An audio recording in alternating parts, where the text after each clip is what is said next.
Before this chapter, Hitoshi is seen lying on the bed inside the inn still thinking about how he gained experience points from killing humans despite his resemblance to them. But if the locals were to find out about his identity, he'll be labeled as a threat to them. As Hitoshi continued thinking, the daughter walked into the room naked and told him that she's going to change clothes. She told him that she's going for a bath and head over to the cafeteria before her. Later at the cafeteria, Hitoshi and the daughter celebrated their safe journey and filled their stomachs with all of the food on their table. Hitoshi was relaxed knowing their journey will finally be over the next day. As the two enjoyed their dinner, Hitoshi was troubled by the thought that if he stayed with her any longer, he would only bring her misfortune. After that night, Hitoshi and the daughter continued their journey and found another settlement. The daughter gestured to Hitoshi, indicating that they had arrived at Rock Cliff Town. As they approached the front gate, Hitoshi was impressed by the stronghold's sheer size and imposing appearance. The daughter explained that the city had prospered due to the many trades that took place within its walls. Having passed through the gate, they joined the queue for inspection. Hitoshi felt uneasy at first, but then the daughter received a letter from her older sister, Claren. After the inspection, Hitoshi asked the daughter if her older sister was a notable figure in the city. She informed him that she was the adopted daughter of the feudal lord, Earl Megan, and a highly regarded apothecary. As they walked through the city, Hitoshi observed the various types of people around him, all of whom dressed differently from him. A short while later, Hitoshi and the daughter arrived at her older sister's house, where she took care of her family. Claire was finally reunited with her younger sister, Belle, with Hitoshi by her side. As the two sisters embraced tightly, Claire glanced at Hitoshi. Hitoshi greeted her in return.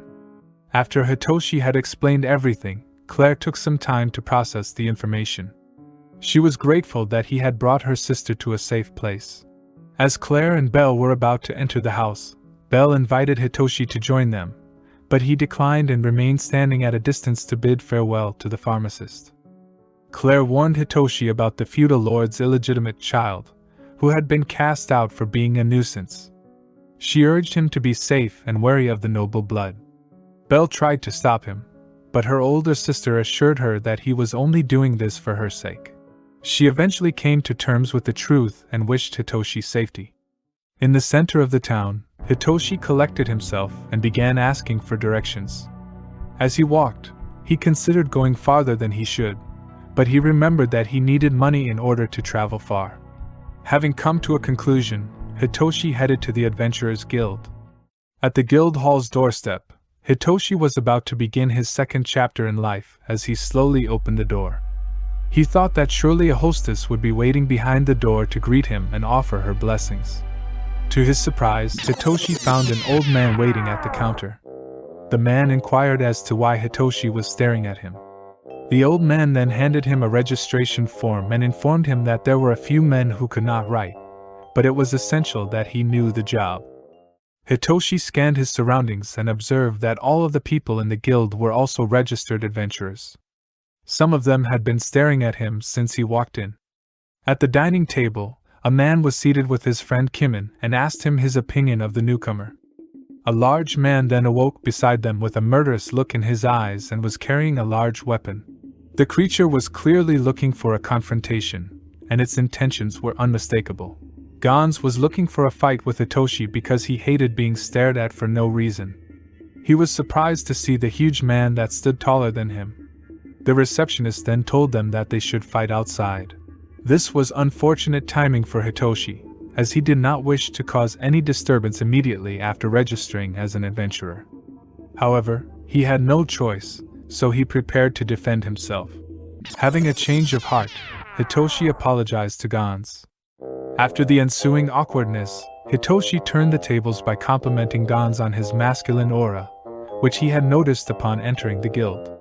He hoped he would be able to slip through and get away with it. But as Gans raised his battle axe, he quickly blushed and said that he should have mentioned it earlier. He had not thought his plan would work on him, but it had. 2 hours later, Gans was seen making out with women. The man in front of Hitoshi introduced himself as Al. Hitoshi looked into his eyes, knowing that there was something suspicious about him. Al stated that he had difficulty adjusting to his name, Yajin. He explained that his grandmother had been purchased as a slave, which was the reason for his unusual name and appearance. The other man, Kimin, was a quiet boy. Gans was busy playing with his maids. As Al was about to examine the map, Yajin asked if he could show him around the surrounding region, as he had not been outside since his mother was freed from slavery. Al then told him that this is the map of the region's subnational groups. And at that part, the rock cliff is bordered by the forest sanctuary in the north. It was possessed by the leader of a self-proclaimed subnational group. The Islart Kingdom lies to the west of the region, followed by the Kreiser Kingdom to the east. Next is the Megid Empire, an extremely large nation. It is a pleasant place to live for ordinary citizens. Later that evening, Al and Hitoshi were having a splendid time as they continued to drink and converse. Eventually, the two departed, and Hitoshi went to his room. Yajin knew that the amount of money in his wallet was not even enough to buy him armor. Prior to that, Belle had handed Hitoshi a bag of coins, but he could not accept her savings and said that he would simply have to sell everything he owned. She then told him that there was no need for that and that he should not be so unreasonable. Belle then intimated that she was not only lending Hitoshi money, but he would also have to repay it in double the amount. The pressure of this became too much for him that night. The next day, Yajin washed his face at the well while thinking that he should join the party, as he could not do everything on his own. Back at the guild lobby, Yajin meets up with Al again and wishes to join their party. Gans then gets mad and suspects Yajin for leeching off of them. Al tells the big man to calm down. He then asks Yajin if he knows what the base value is. The speaker then goes on to explain that a person's strength, endurance, intelligence, willpower, and dexterity are represented by those 5 stats. He further elaborates that, of these stats, strength and endurance are particularly important for adventurers. A person's stats are determined by their base value and level. Therefore, if a person's stats are lower than expected, they cannot become an ideal adventurer. Yajin inquired as to how the base value is determined. Al responded that a base value is decided by those whose physique exceeds expectations. Gans then remarked that they were still stuck at level 6, but were still the best party in the Rock Cliff Kingdom. He added that unless Yajin had a special talent like Kimin, he would never have a place in their party. He then asked Al what those special talents were. Al stated that talents are skills other than base values that are highly useful in such situations. They are currently looking for a special scout with the sense presence skill. However, acquiring this skill is exceptionally difficult. Yajin immediately deactivated his brain in front of them for a moment, and then casually surprised them by revealing that he had what they were looking for.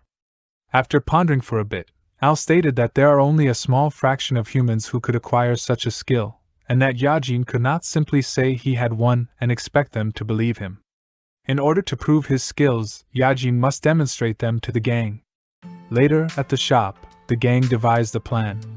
Kimin was positioned where he could use his judgment to pick out some armor. Gans would use his intimidation skills to threaten the shopkeeper. Al used his menacing expression to intimidate the innocent shopkeeper, and in so doing, acquired his first set of equipment.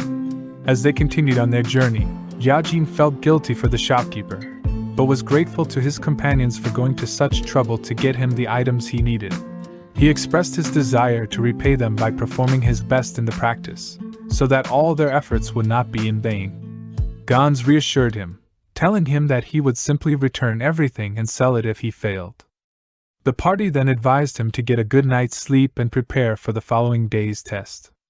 Yajin felt empowered and confident that tomorrow would be his day. The next day, Al and his party ventured out into the meadows and embarked on their first adventure with Yajin. Yajin was unable to sleep that night. As the group continued on their way, Al produced their quest paper, which was a request for the subjugation of a gray wolf that had been exterminating the local livestock. The quest was not too difficult for them, as the destination was only a day's walk away. Yajin thought that this might be due to their fast walking speed, but he found it strange that it was so easy. Yajin realized that Gans had been sleeping for a while, so when they arrived at the notice board, it was the only request left unclaimed. I'll then inform them that gray wolves are known to hunt in packs. If a person does not have some special skill or ability, they may find themselves in a dangerous situation. Yajin and his party finally arrived at the village. The livestock were all torn to shreds, and a man informed them that another attack had occurred earlier that day. Yajin was saddened to see the families so distraught, their livelihoods having been taken by the wolves. The girl cried seeing that her cherished sheep had also been killed. The old man begged the adventurers for their help so that they could sustain their people. Before first, Al asked him if he could give him the details. Gans and Yajin stood guard outside while the negotiations were taking place. The big man instructed them to remain vigilant and monitor any unusual activity. Even though the people they were meeting were friendly, they could not afford to let their guard down. Al found no issues with the negotiation and informed the party that the wolves were camping to the east of the forest. The party then departed the village and proceeded to the wolf camp. Al advised Yajin to be wary of requesters who lie about the commissions in order to make the quest easier to deal with. He warned that if Yajin were to be caught in a predicament as a result of such deception, he would only have himself to blame. Upon arriving at the forest, the party waited outside while Yajin scouted the area for the hidden wolf camp. Al instructed Yajin to use his concealing skills to avoid detection by the wolves. As Yajin parted ways with the group, Kimin looked forward to seeing what he would be capable of. Al informed him that those were words of appreciation from his seniors, as he would be relieving Kimin of his duties. Yajin felt distinctly out of place in the forest. The wolves here were much larger than the ones he had known in his own world, and he could tell that they had a keen sense of smell. As he recalled his past hunting skills, he began to panic. He searched for plants that could mask his scent. He eventually found the mint flowers that he had used in the previous forest he had been to. After scrubbing himself with the plants, he used his sense presence skill for navigation. He could vaguely sense a number of familiars in the vicinity, but he was focused on finding the specific monster. He recalled Ael's words, which had told him that there should be at least 5 or 10 wolves in the area.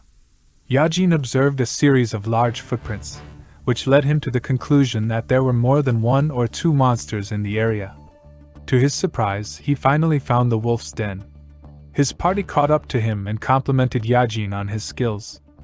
Al wanted to be certain that there were only 5 wolves in the area before making their next move.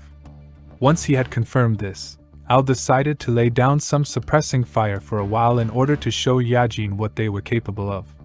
Prior to attacking the den, Al assigned Yajin to give them a signal if the enemy noticed them, and that would also be the signal for them to engage. Yajin patiently hid behind the bush, waiting for any movement within the wolf's den.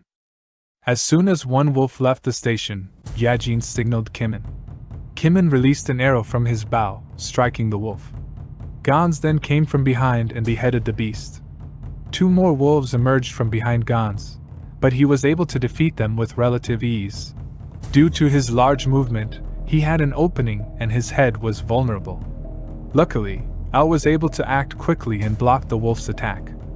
As the two stood by each other's backs, Yajin realized their formation as both dealt with the monsters according to their respective strengths. Another wolf staggered into view, and Gans dispatched it with a swift blow that severed its head from its body. Yajin watched in awe as his companions demonstrated their prowess in battle. Gans noticed Yajin standing idle and reminded him that their work was not yet done.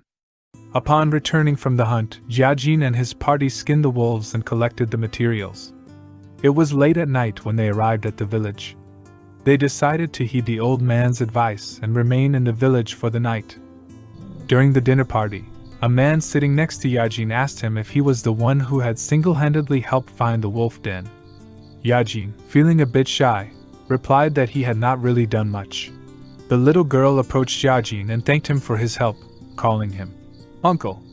The old man told her not to call him that, but the little girl insisted. Yajin pretended to be fine with it, but deep down, he was stung by the reminder of his own age. With that, Yajin finally achieved peace and was able to safely overcome his debut battle as an adventurer. The following day, at the Rock Cliff Adventurers Guild, the party was seen socializing with other adventurers, lounging at a table, while Yajin was ecstatic about something. Al told him that his long-awaited reward was here. Yajin was given a pouch with coins inside and he gratefully accepted it. Al explains that it was a little short compared to their portion, but it will be enough for Yajin to live comfortably for a week. He hesitates and asks if it's okay to give him that much amount. Gans retorted that it was acceptable for him to accept the reward since he had contributed to the party's fight against the wolves. Al was about to leave and abruptly announced to the party that they would be working again the following day, so they had the entire day to themselves for now. The door shuts and Yajin is left alone. Apparently, the three of them went outside the city. Gans went to the brothel, Al went to the tailor, and Kimin went to the weapons shop, leaving Yajin alone by himself. Yajin wonders what he could do in the meantime while he reminisces about their party's fight from earlier. He was concerned about the adventurer's well-being, as even watching from the sidelines caused him great mental stress. Yajin thinks about the future and decides to look into more methods on how to alleviate mental stress. After much thought, his stomach began to growl. He ordered a whole roasted chicken at the inn and was amazed by its appetizing appearance. Yajin appreciated the meal and munched on it enthusiastically. He was astonished by the taste of the food and did not dare to compare it to any other food he had eaten in this world. A lady from the inn inquired about his opinion on the dish, as both the meat and vegetables were expensive. Yajin replied that he would spend his money on food, implying that the dish was excellent, as an adventurer cannot function without food. The lady laughs and explains that almost all adventurers seek women and alcohol for comfort, while Yajin was an unusual one looking for food. The lady explains to Yajin that an adventurer's path is hard since stocking up on meat and vegetables is difficult. The reason for this is threefold. First, livestock are hunted down by monsters, making them scarce and expensive. Second, vegetables are mostly homegrown and do not circulate the market due to high taxes. Third, spices are monopolized by merchants, who charge exorbitant prices for them. The lady smiled and explained to Yajin that in order for him to get good food, he has to get that good loot, you know what I'm saying. The following day, Yajin can be seen running away from a freak ostrich in an attempt to lure it towards his teammates. The three of them prepare for the right timing, waiting for Yajin and the ostrich. Al immediately tells Kimin to shoot his bow, and he releases it, hitting the ostrich right through its eye. Yajin kept on running, and after he passed Gans prepared his double-edged axe and delivered the finishing blow by slicing the ostrich head off. And ever since then, Yajin completely got into coordination within the crew. After the fight, they proceeded to eat dinner. Al jokingly tells him that it wasn't a noble's meal since most of Yajin's earnings are disappearing for the food expenses. Yajin retorts that health comes first, alongside nutrition, to keep your body from functioning. Gans looks at Yajin and thinks that he was quite an oddball. After dinner, they had an enjoyable conversation about counting wine barrels. Yajin tells Gans that it was 15 wine barrels, but Gans insisted that it was only 10. Yajin was perplexed as to why, and Gans explained that it was only 10 because he could only count to 10. Yajin chuckled and suggested that Gans also include his toes when counting so it goes up to 20. Gans suddenly turned menacing, and Yajin realized that he had spoken out of turn. And to his surprise, Gans was amused by this, and told Yajin that he would practice counting on his toes so that he could count to 20. After a cultured discussion, Yajin walks to his room and notices the beautiful view of the sunset. This made him think that he has gotten used to his life in Rock Cliff. But suddenly, the party gathered up and were given the quest of subjugating 5 gray wolves. Nothing will go wrong with this, right? Since there are only 5 wolves. I'll ask the party as to what choice they should make, given that the last quest was easy for them and they were given a hefty reward. They went to the designated location and were met by the village head awaiting their arrival. I'll ask the village head to explain the details and the conversation went on. After the conversation, Al was inexplicably worried, while Yajin paid no mind, as it was the same situation as last time. Following the briefing, the party waited outside the forest. Yajin returned after locating the wolf's den. He explained that the den had been much wider in the past, but that it was now overgrown with grass and plants, which could hinder the party's coordination.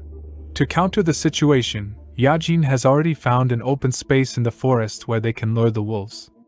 Al advised against proceeding with the plan, as it was too dangerous and could cost Yajin's life.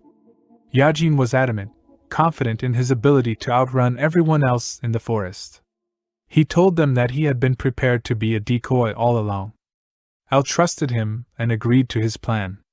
Yajin goes in front of the cave to start the plan, and Al tells Yajin to absolutely not die and to run if things get bad. Yajin takes out animal fodder and slices his blade against its neck to drip out blood.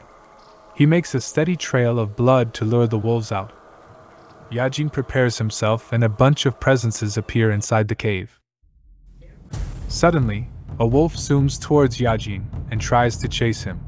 Yajin smiles and commences the next part of the plan, which is to run. He sprinted as fast as he can while the wolves are on his back chasing him. Outside the forest, Al, Gans, and Kimin can be seen waiting for Yajin's arrival to subjugate the wolves. Al wondered what was taking him so long, and Yajin suddenly appeared dashing out of the bushes. Yajin tells his party members to get ready for an incoming attack from the Grey Wolves. They were fired up. A wolf comes out of the bush and Kimin shoots with his bow, hitting the bullseye on the wolf. Get it? Because the wolf got shot in the eye, so it's a bullseye. Al charges and slices its neck with his sword. A wolf appeared out of Al's range of vision, so Gans decided to step in and cut off its head using his axe. Yajin thought it seemed to be going well, but no. He senses incoming danger and looks further to the bushes. A bunch of presents could be felt in the distance. Yajin immediately informed his party that a group of enemy reinforcements would be arriving shortly. Al and Gans inquired of Yajin as to the number of wolves in their vicinity. Yajin explains that there are around 10 wolves surrounding them. Amongst the pack, Yajin senses a different presence coming from the wolf's direction, a bigger problem than the others. This is all for part 2 of the manga recap. If you've enjoyed it, don't forget to like, comment, and subscribe. Hope you all have a good day and peace.